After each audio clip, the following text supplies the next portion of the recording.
La pericarditis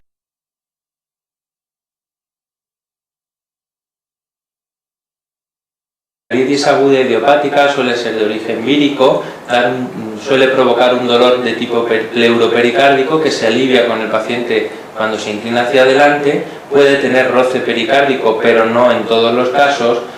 acompañarse de fiebre, puesto que suele ser en el contexto de una infección vírica, y con cierta frecuencia puede existir riesgo de recidiva, sobre todo si el tratamiento antiinflamatorio se suspende de forma precoz, porque se recomienda mantener al menos durante un par de semanas el antiinflamatorio. Es muy poco frecuente que evolucione hacia constricción o hacia taponamiento, pero dado que la pericarditis aguda es muy frecuente, pues un porcentaje no desdeñable de todos los pacientes que sufren constrictiva o que sufren taponamiento vienen como consecuencia de una pericarditis aguda, porque pericarditis aguda pues hay mucha, es un diagnóstico relativamente frecuente. Es un proceso relativamente benigno y el tratamiento antiinflamatorio es muy eficaz.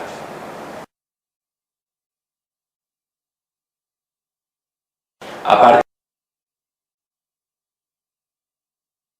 de la historia clínica compatible, el diagnóstico se confirma con el electrocardiograma, en el que se aprecia de forma parecida al infarto agudo de miocardio un ascenso del segmento ST. Sin embargo, el ascenso del segmento ST de la pericarditis aguda clásicamente se ha definido como en silla de montar, a diferencia del infarto, que se define como en lomo de delfín, es decir, cóncavo hacia arriba o cóncavo hacia abajo respectivamente. La elevación del segmento ST es difusa en la pericarditis aguda, a diferencia del infarto, que suele estar localizada en el territorio del infarto, y en algunas ocasiones en la pericarditis aguda también se aprecia un descenso del segmento PR, que es algo bastante específico, aunque bastante insensible de la pericarditis. Los cambios evolutivos son bastante típicos en la pericarditis aguda. En el infarto la onda T se negativiza rápidamente, mientras que en la pericarditis aguda generalmente la T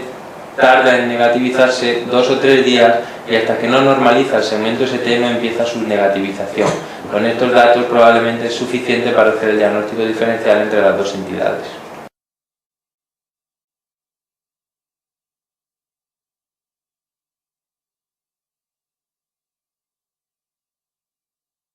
El taponamiento pericárdico o taponamiento cardíaco se caracteriza por el crecimiento en la presión y o el volumen de líquido que hay en la cavidad pericárdica, de forma que apachurra o comprime las cavidades que tenemos en su interior y progresivamente las va a ir colapsando o ocluyendo a medida que va aumentando la presión intrapericárdica, pues irá ocluyéndola en función de la presión que tengan en su interior. De esta forma, la aurícula derecha, que es la que tiene la presión más bajita, es la que antes se colapsa, y el ventrículo izquierdo, que es el que tiene la presión más alta, es el último en colapsarse. La restricción al llenado de todas las cavidades, especialmente afectando a las cavidades derechas, va a provocar una disminución en gasto cardíaco que producirá hipotensión, bajo gasto y taquicardia refleja. Y eso va a provocar una estimulación del sistema renina-angiotensina-aldosterona y del simpático, que fomentará aún más la congestión y que intentará mejorar el gasto cardíaco, pero no lo consigue dado que entra poca sangre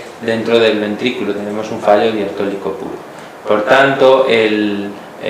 taponamiento cardíaco es una situación hemodinámicamente comprometida y el tratamiento va a ser la descompresión de la presión intrapericárdica para permitir una adecuada relajación de las cavidades cardíacas.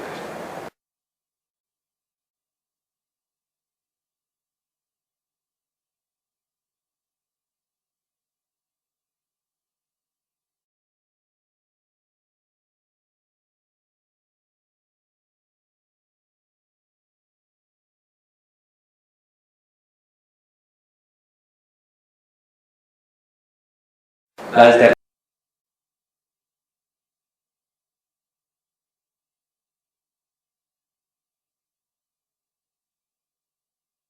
alternancia eléctrica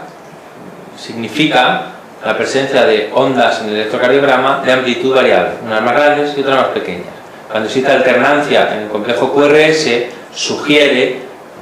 la presencia de un derrame pericárdico importante, con o sin taponamiento. De forma que en función de la localización del corazón dentro de la cavidad pericárdica, al estar más cerca tenemos ondas un poquito mayores y al alejarse un poquito menores. Y esta alternancia de la onda P, del QRS o de la onda T sugiere, por tanto, esto, derrame pericárdico importante.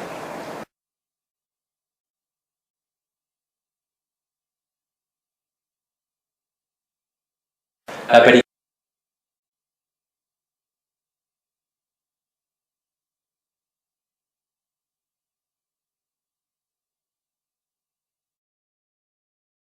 pericarditis constrictiva se caracteriza por la calcificación del pericardio que dificulta la relajación de las cavidades cardíacas. Dentro de las causas, que son múltiples, la más frecuente probablemente es la idiopática, y dentro de las conocidas la más frecuente probablemente en nuestro medio es la de origen tuberculoso. El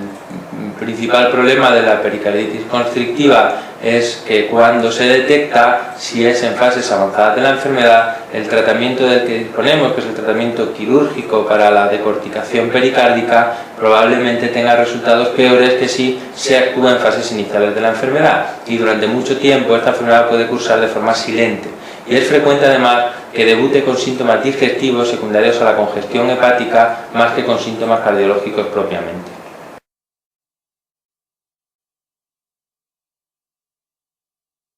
Así pues, la pericarditis constrictiva en ocasiones la diagnostica el digestólogo por sospecha de una cirrosis hepática de cualquier origen, de manera que en el estudio completo se llega a la conclusión de que es la congestión hepática la responsable de los edemas, hepatomegalia, ascitis, elevación de presión venosa que presenta el paciente, y en el estudio de despistaje se detecta muchas veces la calcificación pericárdica en más del 50% de los casos en la radiografía torácica, lo que permite llegar al diagnóstico.